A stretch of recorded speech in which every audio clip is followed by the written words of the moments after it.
এখন বিষয়টা হচ্ছে এই মবের কমান্ডারকে, এটা নিয়ে নানা মুখে আলাপ আলোচনা হচ্ছে। বাংলাদেশের কিছু খ্যাতিমান সাংবাদিকরা টেলিভিশনে গিয়ে তারা বলছেন যে বর্তমান সরকার মবের সরকার না, কেউ বলছেন যে এটা আন্তর্জাতিক সরকার, কারণ বিদেশিদের সংখ্যাগরিষ্ঠতা নিয়ে এই সরকার। কেউ বলছেন না, এটা গ্রামীণ ব্যাংক কনসোর্টিয়াম সরকার। কেউ বলছেন যে না, এটা এনজিও কনসোর্টিয়াম সরকার। আবার কেউ কেউ বলছেন না, এটা চট্টগ্রাম বিভাগীয় সরকার। যাই হোক, এটা যার যার মতামত তারা ব্যক্ত করেছেন। তবে প্রাধান্য পেয়েছে যে দেশটা এখন মবের রাজত্ব। একসময় বলা হতো মগের মুল্লুক, এখন বাংলাদেশ পরিষ্কারভাবে মবের রাজত্ব চলছে। এখন এই মবের রাজত্বের যে মব বাহিনী, তাদের কমান্ডারকে, এটা নিয়ে আমরা কিছু বিশ্লেষণ করতে পারি।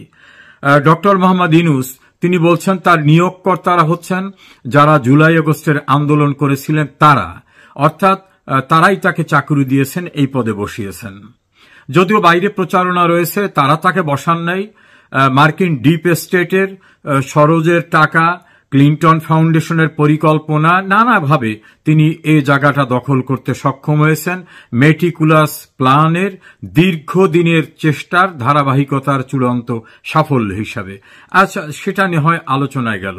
এখন মবের যে কমান্ডার নিয়ে আমরা কথা বলছিলাম, বাংলাদেশের একজন খ্যাতিমান সাংবাদিকের সঙ্গে কথা বললাম যে দেশ এখন কে চালাচ্ছে। উনি বললেন পুলিশ বাহিনীর উপর এই সরকারের কোনো আস্থা নাই, আর পুলিশেরও সম্ভবত এদের উপর আস্থা নাই, কারণ বিপুল সংখ্যক পুলিশের সদস্যদেরকে নির্মম হত্যা করার পরে তারা বিচারও চাইতে পারবেন না এমন ইন্ডেমনিটি দেওয়া হয়েছে। আবার আইন অনুযায়ী কাজ করতে গেলে পুলিশের উপর চড়াও হয় এই সরকারের যারা নিয়োগকর্তারা তারা। ফলে পুলিশের যারা এখনো বেঁচে আছেন তারা মানসিকভাবে বিপন্ন। একদিকে আক্রান্ত হওয়া কলিগদের বিচার না পাওয়া, নির্মম ঘটনার কথা মনে করা, অন্যদিকে আইন অনুসরণ না করলে পরবর্তীতে বিপদ, আবার আইনের কথা বললে বর্তমানে বিপদ। এ কারণে একটা স্থবিরতা আছে। এই স্থবিরতা থেকে উত্তরণের জন্য যারা রিটায়ারমেন্টে চলে গেছে তাদেরকে এনে বড় বড় পদে বসানো হয়েছে। একাধিকবার আইজিপি পদে, ডিএমপি কমিশনার, বিভিন্ন জায়গায় যারা দীর্ঘদিন আগে রিটায়ারমেন্টে চলে গেছেন তাদেরকে এনে বসিয়ে চেষ্টা করা হচ্ছে। তাতেও কোনো সন্তোষ হচ্ছে না। ঘন ঘন তাদের বদলি করা, ফোর্স রিটায়ারমেন্টে দেওয়া, নানাভাবে তাদের বিরুদ্ধে ব্যবস্থা নেওয়া হচ্ছে। ফলে পুলিশকে আর সরকার তার নিজস্ব বাহিনী হিসাবে কাজে লাগাতে পারছে না, এমন সরকারের ধারণা। দ্বিতীয়ত, সেনাবাহিনীর সদস্যদেরকে মাঠে ম্যাজিস্ট্রেসি পাওয়ার দিয়ে নামানো হয়েছে। তা বিভিন্ন সূত্রে জানা যায় ম্যাজিস্ট্রেসি পাওয়ার দিক আর যাই দিক না কেন, তাদেরকে বলা হয়েছে কোনো অ্যাকশনে যাবে না, চুপচাপ থাকবে, কোনো কর্মকাণ্ডে যাবে না। একাধিক ক্যাম্প এরিয়ায় ভয়ঙ্কর ঘটনা ঘটার পরে, আর্মি ক্যাম্পে অভিযোগ দেওয়ার পরে তারা বলছেন যে আমাদেরকে বলা হয়েছে আইন শৃঙ্খলা দেখার জন্য, কোনো অ্যাকশনে যাওয়ার জন্য বলা হয়নি। ফলে এটা আমরা কিছু করতে পারবো না, থানায় যান। থানায় যাওয়ার পর তারা বলছেন যে না, আর্মির কাছে যান। ফলে কেউ কিছু এখানে করছে না। এখন আর্মির উপরে বোধহয় খুব একটা আস্থা ডক্টর মোহাম্মদ ইউনূসের সরকারের নাই। আর অনেক জায়গা দেখা যাচ্ছে ইউনিফর্ম পরা আর্মির সদস্যরা বা কর্মকর্তারা দাঁড়িয়ে আছেন, তাদেরকে অপমান করা হচ্ছে, তাদের ইউনিফর্ম ধরে টানা হেঁচড়া করছে, তাদেরকে গালিগালাজ করা হচ্ছে, বিভিন্নভাবে তাদেরকে উত্ত্যক্ত করা হচ্ছে। আর তারাও মনে করছে যে আমাদের যারা বড় বড় কর্মকর্তা, সেনাপ্রধান সহ, তাদেরকে যে ভাষায় গালিগালাজ করা হয়, যেভাবে হুঙ্কার দেওয়া হয়, ক্যান্টনমেন্ট উড়িয়ে দেওয়ার কথা বলা হয়, সেনাপ্রধানকে হত্যা করে নীল নদের মতো বঙ্গোপসাগরে ফেলে দেওয়ার মতো হুমকি দেওয়া হয়, সেক্ষেত্রেই কোনো ব্যবস্থা হয় না।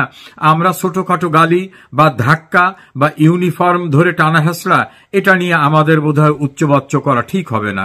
সে কারণে তারাও বোধহয় নির্বাক অবস্থায়। এবং কোনো কোনো জায়গায় আর্মিকে শহরে যে আনসার ভিডিপি, গ্রামে যেভাবে থাকে আনসার ভিডিপির সদস্যরা, এরকম ভাবে মনে হয় যে তুচ্ছ তাচ্ছিল্যকর অবস্থায় তাদের রাখা হয়েছে। অথচ একটা সময় ছিল যে সেনাবাহিনীর একটা ইউনিফর্ম পরা একজন কনস্টেবল, একজন সেনা সদস্য দাঁড়ালেই আতঙ্কিত হতো, অন্যায় অবৈধ কাজের সঙ্গে যারা জড়িত তারা প্রকম্পিত হয়ে উঠত। এখন কিন্তু সেনাবাহিনীকে সেই পর্যায়ে নিয়ে যাওয়া হয়েছে, পুলিশকে একই জায়গায় নিয়ে যাওয়া হয়েছে, আর বাহিনী থাকলো কই? তো একজন সাংবাদিক তিনি আমাকে বললেন সরকারকে তো টিকে থাকতে হবে, এই জন্য সরকার একটা বাহিনী করেছে।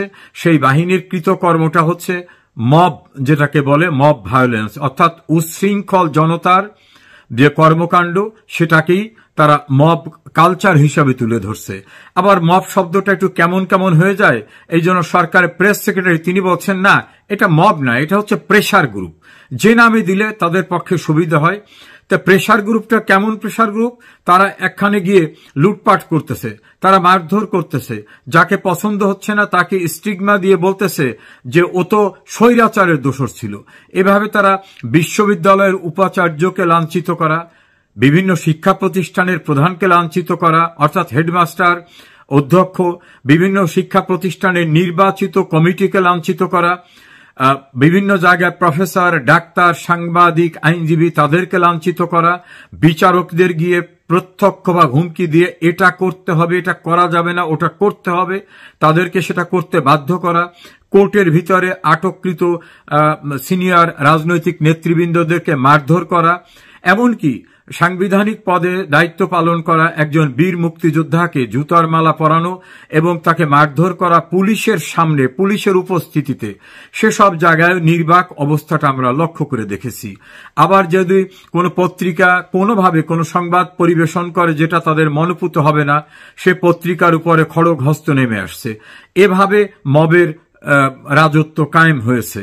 আমরা সর্বশেষ দেখলাম চট্টগ্রাম বিশ্ববিদ্যালয়ে প্রমোশন পরীক্ষার জন্য গিয়েছেন একজন সনাতন ধর্মাবলম্বী শিক্ষক, তাকে হেনস্থা করা হয়েছে চরমভাবে। তার অপরাধ কি? তিনি একজন বিশ্ববিদ্যালয়ের শিক্ষক, তাকে ট্যাগ দেওয়ার চেষ্টা করা হয়েছে যে তুমি এখানে করো। চট্টগ্রামের একটি থানায় একজনাকে জোর করে গ্রেপ্তার করতে বলা হয়েছে। থানার ভারপ্রাপ্ত কর্মকর্তা, যিনি ছাত্র জীবনে ছাত্র দল করতেন, তিনি ছাত্রলীগেরও না, তিনি আওয়ামী লীগেরও না, কিন্তু তিনি আইনটি অনুসরণ করতে চেয়েছেন যে তার বিরুদ্ধে তো কোনো মামলা নেই, আবার খোঁজ খবর নিয়ে কোনো মামলা পাননি, তাহলে কিভাবে ধরব? জোর করে তাকে গ্রেপ্তার করাতে হবে। যে না পেরে থানায় যে হামলা চালানো হয়েছে সেখানে পুলিশ আহত হয়েছে, ডেপুটি ইন্সপেক্টর জেনারেলের অফিসের সামনে রাস্তা অবরোধ করে রাখা হয়েছে। শেষ পর্যন্ত মবের কাছে আত্মসমর্পণ করে সেই ভারপ্রাপ্ত কর্মকর্তাকে প্রত্যাহার করা হয়েছে। এই ঘটনা সকল পুলিশেরা দেখেছেন। তাতে তাদের ভিতর একটা উপলব্ধি এসেছে যে এই মব বাহিনী যেটা চাইবে সেটাই করতে হবে, না হলে কিন্তু থানায় টিকে থাকা যাবে না। আমার নিজের অভিজ্ঞতাটাও খুব সুখকর না। এভাবে মব কি চায় সেটাকেই গুরুত্ব দিচ্ছেন বর্তমানে প্রশাসনের দায়িত্বরত যারা আছেন। এখন আলোচনা এসেছে মবের প্রধানকে। আমাকে যেটা আমি বললাম, ঢাকায় একাধিক সাংবাদিক এবং একজন আলোচক বিভিন্ন টেলিভিশনে গুরুত্বপূর্ণ কথা বলেন, একজন গুরুত্বপূর্ণ টকশোর সঞ্চালক, এদের সঙ্গে কথা বললাম। এরা বললেন যে এদের প্রধান শব্দটা দেবেন না, শব্দটা ভালো হতে পারে যে মব কমান্ডার। তো মব কমান্ডারকে বলে এখন যার কমান্ডে দেশটা চলতেছে, যার প্রত্যাশা অনুযায়ী সবকিছু চলতেছে, তাকেই বলতে পারেন মব কমান্ডার। সে আঙ্গিকে তো আমরা ডক্টর ইউনুসকে ছাড়া অন্য কাউকে খুঁজে পাচ্ছি না। তাহলে ইউনুসই কি মবের কমান্ডার? এ ব্যাপারে তারা বললেন নিঃসন্দেহে তিনি মবের কমান্ডার, কারণ দেশের ভিতরে কমান্ড দেওয়ার বাইরে কমান্ডার রয়েছে, যারা বিভিন্ন সময় কমান্ড দিয়ে বলতেছেন বঙ্গবন্ধু ভবন ভেঙে দিতে হবে, কমান্ড দিয়ে বলতেছেন রাষ্ট্রপতির অফিস দখল করতে হবে, কমান্ড দিয়ে বলতেছেন যে পত্রিকা অফিসের সামনে বিভিন্ন রকম অনুষ্ঠানের আয়োজন করতে হবে। তাদের কমান্ডে আবার অনেকেই চলছেন এবং তাদের প্রতি তারা যাতে অতিষ্ঠ না হয়, তাদের তুষ্ট করার জন্য বিভিন্নভাবে কার্যক্রম গণমাধ্যমে এবং সরকারের দায়িত্বে যারা আছেন তারাও এভাবে পালন করে চলছেন। আকর্ষণীয় হল স্বরাষ্ট্র উপদেষ্টাকে এই মব সংক্রান্ত বিষয়ে প্রশ্ন করার পরে তিনি বিস্ময়করভাবে তিনি এড়িয়ে যাওয়ার চেষ্টা করলেন। আইন উপদেষ্টাকে বিভিন্নভাবে এ প্রশ্ন করতে চেষ্টা যারা করেছেন, তিনি বলছেন যে আমার দায়িত্বপ্রাপ্ত যে মন্ত্রণালয়, এর বাইরের বিষয়গুলি আমাকে জিজ্ঞেস করবেন না, অন্যদেরকে জিজ্ঞেস করবেন। আবার যারা অন্যান্য উপদেষ্টা আছেন তারা কিন্তু তাদের ডিসস্যাটিসফ্যাকশনের কথা বিভিন্নভাবে বলছেন, কি হচ্ছে ইত্যাদি ইত্যাদি। যারা প্রচন্ডভাবে আওয়ামী লীগের বিরুদ্ধে গণমাধ্যমে কথা বলতেন তারাও কিন্তু এখন বলছেন যে আওয়ামী লীগের সময় গণমাধ্যমের যে ন্যূনতম স্বাধীনতাটা ছিল এখন তো সেটাও নাই। এখন ভিন্ন মতাবলম্বী কাউকে গণমাধ্যমে একটা টকশোতে ডাকার মতো অবস্থা কারো নাই। এভাবেই কিন্তু বাংলাদেশের গণমাধ্যম বা বিভিন্ন জায়গায় চলছে। এমনকি বিজয় দিবস, স্বাধীনতা দিবসে বিজয়ের মহানায়ক বঙ্গবন্ধুর নামটা লিখতেও সাহস পাচ্ছে না খুব উচ্চকিত ভাষায় কথা বলা বিভিন্ন গণমাধ্যমের সম্পাদকরা। এভাবেই দেশটা চলছে। এখন এই মবের রাজত্বে চূড়ান্ত পরিণতি কোন দিকে যাবে? শোনা যায় যে মহামান্য রাষ্ট্রপতিকে বঙ্গভবন থেকে উচ্ছেদ করতে যে যা কিছু করা লাগে সেটা করেই নাকি তারা করতে চাচ্ছেন। এখন মহামান্য রাষ্ট্রপতিকে উচ্ছেদ করতে গিয়ে যদি এই মব পরিস্থিতি অনুকূলে না হয় তাহলে কি তাকে হত্যা করবেন? তাহলে হত্যা করার পরে কি? তারপরে কি? ইতোমধ্যে কিন্তু কেউ কেউ ঘোষণা দিয়েছেন যে বেগম খালেদা জিয়া হবেন পরবর্তী রাষ্ট্রপতি। বিএনপির এই ক্ষেত্রে কোনো প্রতিক্রিয়া আমরা লক্ষ্য করিনি। বিএনপি কি এটার সঙ্গে একমত, নাকি এটা তাদের ইচ্ছার বহিঃপ্রকাশ অন্যকে দিয়ে করাচ্ছেন সে বিষয়টাও পরিষ্কার না। মবের রাজত্বে যারাই মবকে বিভিন্নভাবে প্রশ্রয় দিচ্ছেন তারা কি একবারও ভেবে দেখেছেন এটা ফিরে আসতে পারে, এটা বুমেরাং হয়ে দাঁড়াতে পারে? মব কমান্ডার কিন্তু রক্ষা পাবে না।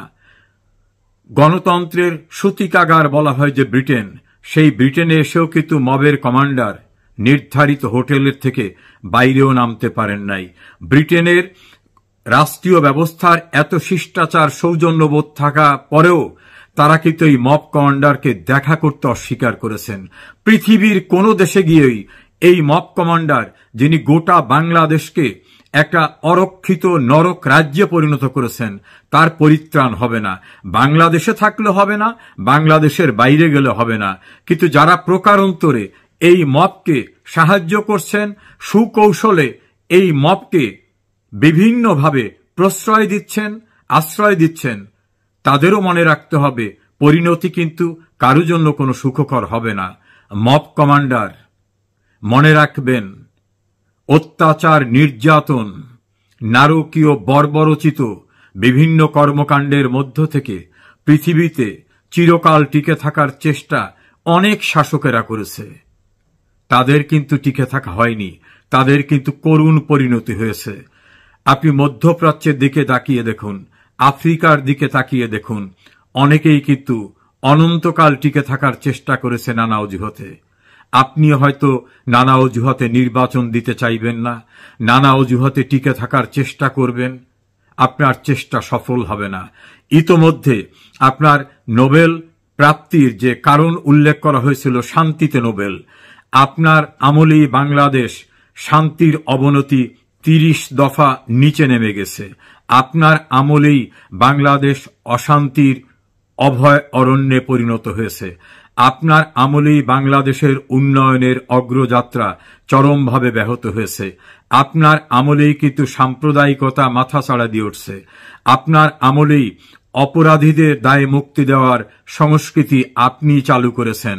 আপনি বাংলাদেশটাকে একটি উন্নত, সমৃদ্ধ, উন্নয়নশীল বাংলাদেশ থেকে পেছনের দিকে নিয়ে এমন জায়গায় পৌঁছে দিয়েছেন যে সারা দেশের মানুষ অতিষ্ঠ। মব কমান্ডার, শেষ রক্ষা আপনারও হবে না।